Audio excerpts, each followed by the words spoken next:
फटाक्यांसारखा आवाज काढणारे कर्कश सायलेन्सरचा वापर करणाऱ्या बुलेट चालकांविरुद्ध वाहतूक पोलिसांनी कारवाईचा बडगा उगारला आहे।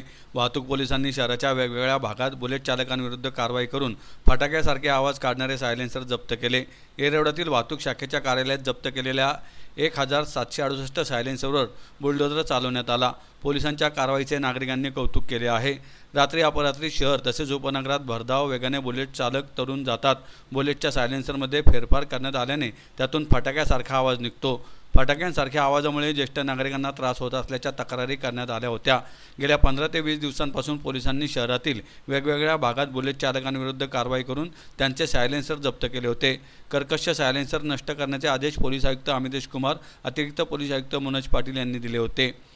त्यानंतर पोलिसांनी जप्त केलेल्या 1768 सायलेन्सरवर बुलडोझर चालवून नष्ट केले।